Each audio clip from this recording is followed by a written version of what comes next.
Allez, dans ce Plus d'actu, on commence avec la CAN 2025. Allons-nous vers une co-organisation? Eh bien, Antonio Soare, président de la Fédération guinéenne de football, espère que la Guinée et le Sénégal pourront discuter d'une co-organisation de la CAN 2025. Initialement, c'est la Guinée qui doit abriter cette CAN après le glissement opéré par la CAF. Alors, est-ce qu'à travers cette déclaration, le président de la Fédération guinéenne n'est pas en train de nous dire implicitement que la Guinée ne sera pas forcément prête d'ici 5 ans? Roger Stéphane. C'est possible que ce soit un aveu, tel qu'on l'entend. Ça y ressemble. Oui, ça y ressemble presque. Et c'est vrai de peut-être le dire ainsi. Parce que comme la Côte d'Ivoire et le Cameroun, la Guinée doit remplir les nouveaux cahiers de charges de la CAF par rapport à l'attribution de la Coupe d'Afrique qui passe de 16 à 24 équipes. À partir de ce moment, ça devient un challenge difficile pour toutes les nations. Là, le Cameroun est en train de travailler, et la Côte d'Ivoire est également en train de travailler, et la Guinée a donc cette obligation, mais cette pression énorme de préparer ses infrastructures pour accueillir la CAN en 2025. Mais ça ne va pas être facile. Et donc, quand on entend Soare, là, le président de la Fédération guinéenne de football, on sent bien que c'est un aveu. Il a envie d'avoir du soutien et de l'aide par rapport à l'organisation de cette compétition. Yellow? Oui, lui-même, il sait qu'ils ne sont pas capables d'organiser à eux seuls la CAN. C'est-à-dire qu'ils ont besoin d'un appui, l'appui du Sénégal, pour pouvoir au moins les aider dans les dépenses, alléger les charges et tout. Sauf que le ministre des Sports guinéen n'est pas du tout d'avis avec le président de la fédération. Lui, il dit non, ils seront prêts. Il ne faut pas le président va être Dieu, il n'a qu'à attendre d'abord. Ils peuvent être motivés comme ça, il n'a qu'à attendre. Eux, ils seront prêts pour organiser la CAN 2025. Donc, on attend jusqu'en 2025 voir comment est-ce que la CAN va se dérouler, comment est-ce que les infrastructures pourront mieux se développer. Mais on est quand même d'accord pour dire que la co-organisation, ça permettra aussi aux plus petits pays d'organiser la CAN finalement. Oui. Ange Barézy. Oui, la co-organisation, ça c'est une bonne idée parce que moi j'ai fait 2 ans en Guinée. Je connais très bien ce pays. Et le monsieur, il a été mon président, M. Antonio Soare. Orea, il a été mon président. C'est un grand homme vraiment qui met tout en œuvre pour le football guinéen. Oui. Et quand il donne ce genre de raisons, il sait pourquoi il le fait. Parce qu'il est pratiquement seul à se débattre en Guinée pour pouvoir développer ce football. Et si le football guinéen est arrivé à ce niveau-là, c'est grâce à ce monsieur-là. Parce qu'il s'implique. Donc, quand il parle aujourd'hui, il est président de la fédération. Quand il dit, il sait de quoi il parle. Parce que la Guinée est un pays qui a besoin encore d'être développé sur le plan sportif. Les infrastructures, terrain, parce qu'ils ont des terrains encore vraiment... Donc, en disant ça, il n'est pas du tout dans l'émotion, il est juste réaliste. Il est réaliste. Il sait de quoi il parle. D'accord. Bon, moi, je ne suis pas d'accord avec eux, parce que selon mes sources sur le terrain, le président, là, il a reçu un appel de Dakar et de Mauritanie. Voilà, donc il y a des gens qui l'ont appelé, qui lui ont dit que le Sénégal et la Mauritanie veulent l'aider. Et s'il est d'accord, il n'y a pas de souci. Et ma source aussi m'a dit que le gars, il est prêt à signer un accord avec les Sénégalais. Mais imaginez... Est-ce que c'est lui qui décide? Bon, imaginez, si l'Afrique était les États-Unis d'Afrique, comme en Amérique, c'est tout le monde qui allait organiser cette compétition-là. Voilà, donc laisser un petit pays organiser, non, je pense que c'est pas trop bon. Je suis parfaitement d'accord avec Jojo pour une fois. Parce que votre source, elle est crédible. Pour une fois.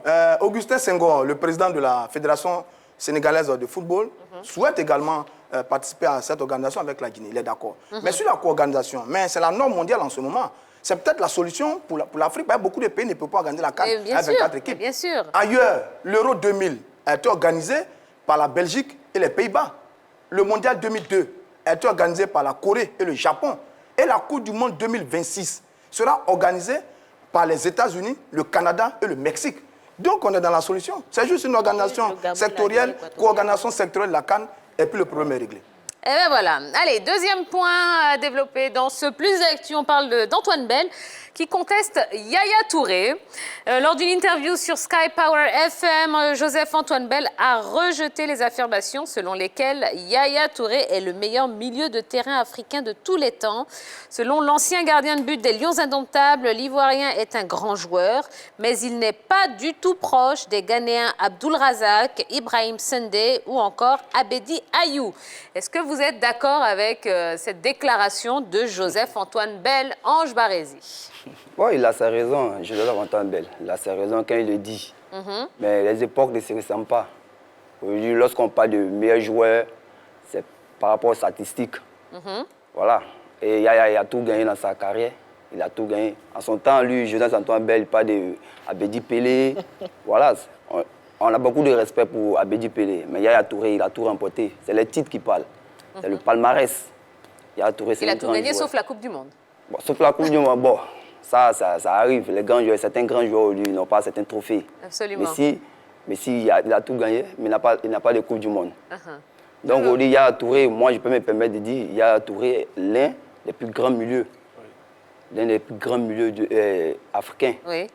Voilà. D'accord. Et il a tout à fait raison. Hein. Même les joueurs que ce gardien, l'ancien gardien même vient de citer, ne sont pas plus forts que mon oncle Guédé Antoine, qui était un ancien sociétaire du Yopougon FC. Oui. Parce que personne ne le connaît, on ne veut pas reconnaître son talent. C'est ça, c'est ça. Ah bien, lui... Je suis sûre qu'il excellait. Oui, mais mon oncle a reconnu dans son salon chez lui que Yaya Touré est le meilleur. Alors, si l'oncle l'a dit, c'est que ça doit être vrai. Hein?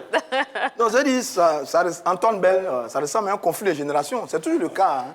Il plébiscite les joueurs de sa génération. C'est un conflit petit de peu le génération. drame Voilà. de notre société. Absolument. Aujourd'hui, c'est ça. Lui, il plébiscite un peu les joueurs, je veux dire, un peu de sa génération. Parce que Abdoul Razak, Ibrahim Sondé et Abedi Pelé ont été des joueurs mais exceptionnels, mais de très, très grands joueurs. Quand on a vu Abedi Pelé, ce qu'il a fait avec l'Olympique de Marseille, avec la fameuse Coupe d'Europe des clubs champions en 1993, c'était du balèze. Mais en même temps, Yaya a mis là-bas à un certain niveau quand même. Parce que quand on a été aussi fort en Espagne avec le Barça, quand on a été aussi fort en Angleterre avec City, et quand on a aussi brillé en France avec Monaco, et qu'on a 4 ballons d'or et une Coupe d'Afrique, bon, on peut se permettre de dire que Yaya Touré est peut-être le meilleur milieu de terrain tout le temps. Ça, hein? Mais rendons hommage aux doyens. 4 ballons d'or africains. Non, disons 4 ballons d'or africains. Allez, dis donc. Hein? Respectons nos vivants. Quand même. Il respecte. À l'Olympiakos aussi. Ouais, à l'Olympiakos aussi. Alors, bon, pour être nommé, hein, pour être élu meilleur joueur, c'est quoi les critères finalement? Parce que je crois que c'est un petit peu... Voilà, le fond du problème, c'est la subjectivité de la chose. Donc, quels seraient les critères, selon vous, pour être élu meilleur joueur? Yellow. Bah, c'est le palmarès. Le palmarès, Vous, les c'est le trophées. palmarès. Voilà, Ok. le palmarès. Ange Le Barézy. palmarès. C'est que on se base que sur le palmarès. Le palmarès. Ok, Il Jojo. faut toujours répondre présent aux cérémonies de récompense. C'est vrai que Mais oui. ça peut vous coûter apparemment un trophée. Oui. Personnalité, performance et puis palmarès. Ça, le palmarès, il ne ment pas. C'est ça. C'est le palmarès qui...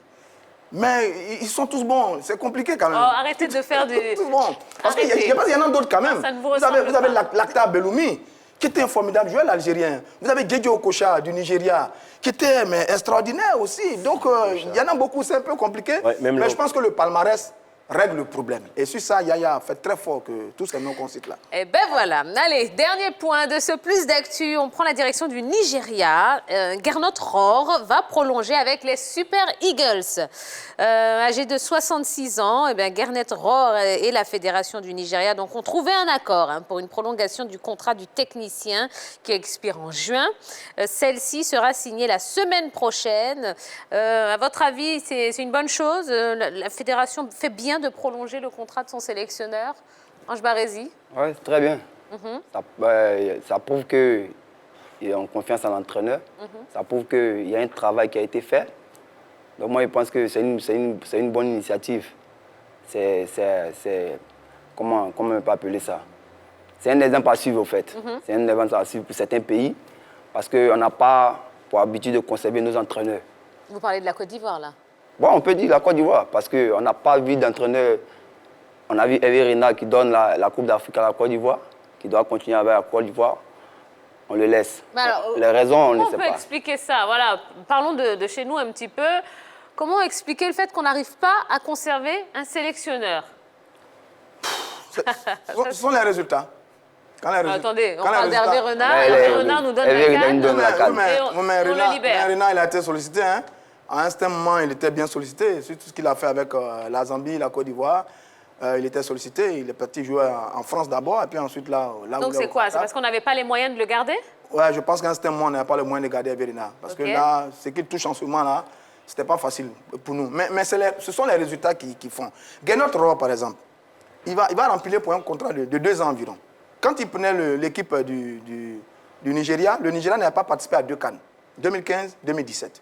Et quand il vient, il réussit à qualifier le Nigeria pour la CAN 2019 et pour la Coupe du Monde 2018. Et là, l'objectif qui va lui être assigné pour le futur contrat, c'est qualifier l'équipe du Nigeria pour la CAN, pour le Mondial 2022 et pour la CAN 2021. Donc, c'est vous dire qu'on a confiance en lui parce qu'il a déjà fait un très bon travail avec cette équipe du Nigeria. Depuis 2016, il est là. Et donc, on a confiance en lui parce qu'il a donné de très bons résultats. D'accord. Alors, sur ce point, je ne suis pas totalement d'accord avec Roger Stéphane. Il a dit que ce sont les résultats qui font que l'entraîneur reste dans les sélections et tout. Mais je pense aussi que ce sont les critères de sélection de ces entraîneurs-là. Parce que la plupart du temps, ces entraîneurs-là n'ont pas un grand palmarès à l'étranger. Par exemple, celui du Nigeria, il a un très grand palmarès avec le club de Bordeaux avec lequel il a remporté 3 fois la Coupe de France. Donc déjà, il a un palmarès qui parle pour lui. Mais nous, on a nos entraîneurs, on a l'impression qu'on les prend à la volée, on ne sait même pas où ils étaient. Un coup comme ça, ils arrivent, on dit, bon, ils vont entraîner la Côte d'Ivoire. Bon, à un moment donné aussi, ils vont partir comme ils sont arrivés. Voilà, clairement. Alors, justement, on va accueillir Dorgelès Kofi, qui nous a préparé un petit élément concernant le temps passé par les sélectionneurs à la tête des éléphants depuis 2010. Eh bien, Tia, depuis 2010, aucun sélectionneur n'est resté plus de 2 ans à la tête des éléphants et nous allons le vérifier sur notre tableau magique. Vaïda Alilozic, mai 2008, février 2010, 2 ans avec la Côte d'Ivoire. Sven-Goran Eriksson, mars 2010, juin 2010. Eh bien, 3 mois avec la Côte d'Ivoire. François Zawi, 2010-2012. Sabri Lamouchi, 2012-2014. Hervé Renard, 2014-2015, Michel Dussuyer, 2015-2017, Ibrahim Kamara, depuis mars 2020, Patrice Baumel. Oui, Ibrahim Kamara, c'était jusqu'en 2020. Hein. Voilà, très bien. Mais en tout cas, on a vu que effectivement, pas plus de 2 ans. C'est terrible. C'est terrible. Ouais. Voilà. Je dis, on est capable de donner des résultats en 2 ans, comme Hervé Renard. Mais on a besoin du temps pour travailler. Je dis, les bons exemples dans le monde, c'est le temps. Joachim Löw, l'entraîneur de l'Allemagne, il est en poste depuis 2006, ça fait 14 ans. Didier Deschamps, l'entraîneur de la France, il est en poste depuis 2012, ça fait 8 ans. Il travaille. On connaît l'Allemagne, on connaît la France. Je pense qu'on va un peu dans ce profil-là, dans ce style-là, pour laisser le temps aux entraîneurs de travailler. De travailler. Je pense que c'est ce qu'on doit faire pour avoir de très bons résultats. D'accord, très bien. On va revenir à vous, Ange Barézy. Vous avez eu un petit souci avec l'Africa Sport concernant un problème de salaire. Vous vous êtes même retrouvé à la gendarmerie pour ça. Vous pouvez nous expliquer un petit peu qu'est-ce que vous leur reprochez, qu'est-ce qu'ils vous reprochent, qu'est-ce qu'il en est de cette histoire? Bon, il y a un contrat qui a été établi, un contrat. Voilà, j'ai un contrat avec l'Africain, un contrat de 1 an. Voilà. Bon, arrivé au mercato, ils décident de me libérer. Voilà. Le mercato, c'est la période où les clubs sont appelés à changer, à faire des aménagements au sein de leur club. Donc, bon, vous me libérez, il n'y a pas de souci. Être libéré, ça, ce n'est pas un problème. Quand tu es conscient de ton talent, quand tu connais ton travail, il n'y a pas de souci. Mais après ça, le président qui nous fait signer un contrat, du nom de Bagba Alexis, il cache le contrat. C'est-à-dire, on signe le contrat doit être homologué après à la fédération pour que tu puisses avoir une copie. Oui. Voilà. Vous n'avez pas eu de copie de ce contrat? Pas de copie. Après, on réclame le contrat, il ne donne pas le contrat. Il nie qu'il y a un contrat entre lui. Bon, la plupart de certains joueurs qui sont là-bas actuellement n'ont pas de contrat. Ils ont signé un contrat, mais on ne voit plus le contrat. Mais après, quand tu te plains, il a recours à la fédération aujourd'hui, qui a son soutien au fait. Voilà, à chaque moment, quand tu te plains, il te dit, même si tu vas à la fédération, c'est-à-dire autant que cette fédération est en place, lui, il peut faire ce qu'il fait. Voilà, il peut Qui dit ça, le président Bagba? Bagba Alexis. Ah, d'accord. Le président Bagba Alexis. Parce qu'il y avait le président de la Ligue, M. Sohi Diabaté, qui était plus ou moins l'intermédiaire pendant ce litige-là. Donc, à chaque fois qu'on avait des rencontres avec Bagba ou bien qu'on se plaignait, c'est lui, par moment, il appelait, il mettait sur haut-parleur avec le président Baye Antoine. Le président Sohi Diabaté, il parlait, il intervenait un peu. Mais aujourd'hui, pour dire que c'est une farce, en fait. C'est fort, ça, à Barézy. Oui, mais il faut être à l'Africa. Moi, je n'ai jamais fait de sorties, je n'ai jamais eu de problèmes. Moi, j'ai joué dans plusieurs clubs. Pas que dans les clubs en Côte d'Ivoire, ici, il y a des périodes difficiles. Il y a des périodes difficiles, ça arrive partout. Mais pour lui, c'est... Je ne sais pas comment expliquer. C'est un autre débat, au fait. C'est un autre débat. Tu refuses de payer les primes. Oui. Lui, pour lui, tu joues, tu n'as pas le droit de parler. On a fait des clubs, il y a eu des moments difficiles, on n'a jamais parlé. Moi, c'est arrivé, j'ai eu mon problème même avec la SEC. Je n'ai jamais parlé sur les réseaux. Bon, moi, j'aime pas ça. Oui. À l'Africa, lorsque je suis arrivé à l'Africa, j'ai trouvé des jeunes frères, des petits, dans des conditions vraiment difficiles.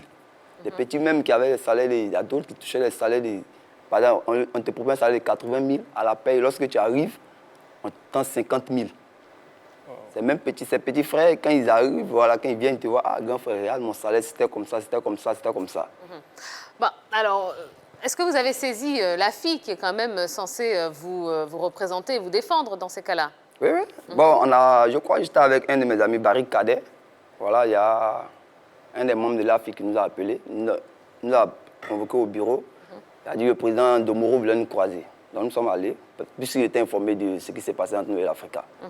Voilà, il nous a écoutés, on a échangé avec lui. Voilà, il s'est proposé de nous aider. D'accord, qu'est-ce qu'il en est? Voilà, bon, il a commencé la procédure, il a même appelé son avocat. Voilà, on a échangé, il a dit qu'il allait poursuivre. Parce que nous, on l'avait averti. On a dit, ah, président, là où tu vas, là, c'est quelqu'un, si tu décides de l'attaquer, il faut l'attaquer. Parce que Vagba n'a pas de sentiments. Et il est très rusé. Il va vous balader, il va vous faire croire qu'il cherche à régler le problème, mais il ne va rien faire de tout ça. Puisqu'il sait qu'au niveau de la fédération, voilà, tant que cette fédération est en place, lui, il est intouchable. Ce sont ses propos. C'est lui qui a dit ça, hein? Non, c'est-à-dire que, Barézy, là, moi, j'avoue que je souffre un peu parce que je vois un joueur meurtri comme ça qui est vraiment en train de souffrir dans sa chair. On partage votre douleur. Mais tout ce que vous dites sur le président Vagba, ça fait un peu peur quand même. C'était votre président, vous êtes bien entendu par moment, vous avez eu un contrat, on vous a aussi payé, vous avez gagné, vous avez eu des choses. Mais là, tout ce que vous dites là, on a le sentiment que tout est noir, noir, noir à l'Afrique. Ouais, moi, je ne vais pas dire qu'on s'est entendu, on ne s'est jamais entendu. Parce qu'un président, il faut le voir. On ne le voit pratiquement pas. Il ne vient pas au terrain. Moi, je ne vais pas dire qu'on s'est entendu. Voilà, quand tu t'entends avec quelqu'un, tu ne convoques pas un joueur. C'est du jamais vu au football. C'est du jamais vu au football. Mais c'est vous qui avez convoqué l'Africa le premier, non? Non, moi j'étais convoqué à la gendarmerie parce que j'étais allé voir le trésorier. Je suis allé à la maison, je ne l'ai même pas vu. J'étais avec Barry Cadet. Je l'ai appelé devant son portail parce que c'est par son bien que je suis arrivé à l'Africa. Lorsque je suis revenu de la Tunisie, il est arrivé chez moi, devant ma femme. On a échangé, j'aimerais que tu viennes jouer avec nous. Moi, il dit, moi vraiment, votre affaire d'Africa là, il y a beaucoup de choses qui se passent. Moi, je suis quelqu'un, je fais mon travail. Mais le retard des salaires, on peut comprendre le retard des salaires, mais lorsque tu approches les joueurs, tu parles un discours sérieux, il n'y a pas de souci. Après, mais on ne te voit pas 2, 3 mois. Je dis, si vous savez que vous voulez m'utiliser, il n'y a pas de souci. Moi, voici mes conditions. Il dit, non, il n'y a pas de problème à l'Africa. Dès le départ, ça a commencé. Moi, je leur ai dit. Il dit, non, si vous savez que vous ne pouvez pas tenir vos engagements, on arrête là. Donc, c'est dans ça que nous sommes restés, les histoires. Et puis, voilà. Donc, pour revenir au sujet, au problème de la convocation. Donc, comme ça, on se rend sur le trésorier, je tape son portail, je l'appelle lui-même. Il décroche, il dit, devant ton portail, nous sommes venus te voir. Il ne sort pas. On tape son portail, après, mon ami, moi, on se retourne. Matin, les gendarmes m'appellent. Vous êtes convoqué? Il me dit, je suis convoqué à la gendarmerie. D'accord. Que j'ai menacé le trésorier de mort. Bon, d'accord. Où en est l'histoire aujourd'hui? Voilà, vous êtes toujours... sans club. Et puis encore... Aujourd'hui, vous êtes sans club, d'accord, mais maintenant, le problème qui vous oppose à l'Africa, c'est statu quo? Oui, même la fille a essayé de régler, oui. Il a tenu le même discours, qu'ils peuvent aller se plaindre où ils veulent. Voilà. S'il veut, il n'aura pas partir à la fédération, de toute façon, lui, il est intouchable. Comme ça, la fille aussi, ils ont laissé tomber. Après, la fille a laissé tomber? Ils ont laissé tomber. Très bien. Bon, on n'a pas fini de parler de cette histoire. On va laisser passer une toute petite page de pub. On va se retrouver dans un instant.